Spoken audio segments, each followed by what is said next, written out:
மக்களவையில் புதன்கிழமை பார்வையாளர்கள் மாடத்திலிருந்து குதித்த 2 இளைஞர்கள் வண்ண புகை குண்டுகளை வீசி அத்துமீறிய சம்பவத்தால் நாடே அதிர்ச்சியடைந்துள்ளது.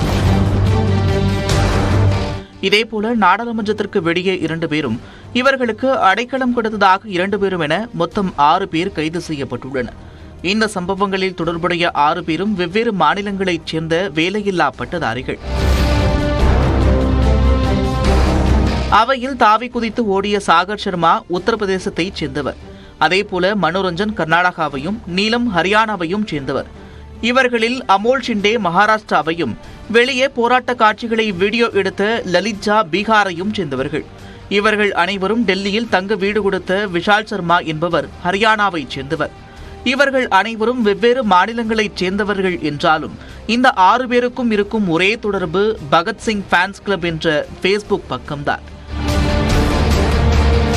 அந்த பக்கத்தில் கடந்த 4 ஆண்டுகளாக வேலையில்லா திண்டாட்டம், சர்வாதிகாரம் உள்ளிட்ட பல்வேறு விவகாரங்கள் குறித்து அடிக்கடி விவாதித்துள்ளதாக கூறுகிறது போலீஸ். சுமார் 18 மாதங்களுக்கு முன்பு முதலில் மைசூருவில் நேரில் சந்தித்த 6 பேரும் நாடாளுமன்றத்தில் அத்துமீறுவது தொடர்பாக பேசிக் கொண்டதாக வெளியாகியுள்ளது தகவல். அதன் பிறகு பலமுறை வெவ்வேறு இடங்களில் சந்திப்புகளை நடத்திய இந்த கும்பல் மிகவும் கவனமாக திட்டமிட்டு இந்த சம்பவத்தை நடத்தியிருப்பதாகவும் கூறுகிறது போலீஸ்.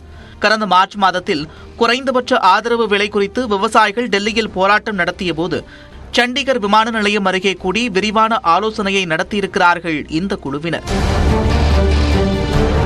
அதன் பிறகு மீண்டும் சந்தித்துக் கொண்டபோது வேலையில்லா திண்டாட்டம், பணவீக்கம், மணிப்பூர் வன்முறை உள்ளிட்ட பல பிரச்சனைகள் இருப்பதாகவும் அது குறித்து நாடாளுமன்றத்தில் பேச வேண்டும் என்றும் ஆலோசித்திருக்கிறது இந்த 6 பேர் கொண்ட குழு.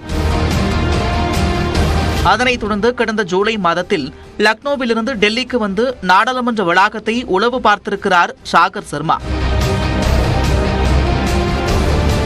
இதனிடையே நாடாளுமன்றத்திற்குள் செல்வதற்கான பரிந்துரை கடிதம் பெறுவதற்காக பாஜக எம்பி பிரதாப் சின்ஹாவை அடிக்கடி போய் சந்தித்து வந்துள்ளார் மனோரஞ்சன்.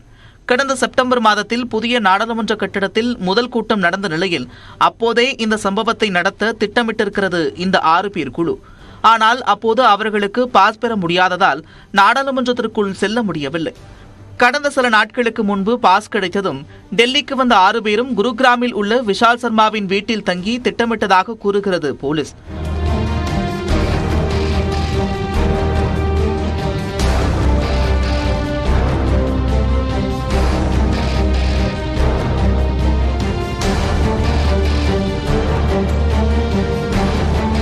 ஆறு பேரும் நாடாளுமன்றத்திற்குள் புகுந்து அத்துமீறலில் ஈடுபட வேண்டும் என்று முடிவு செய்திருந்தாலும் இருவருக்கு மட்டுமே பாஸ் கிடைத்துள்ளது. அதனால் திட்டத்தை மாற்றி சாகர் சர்மாவும் மனோரஞ்சன் ஆகியோர் மட்டுமே மக்களவைக்குள் நுழைந்து அத்துமீறியதாக கூறுகிறது போலீஸ்.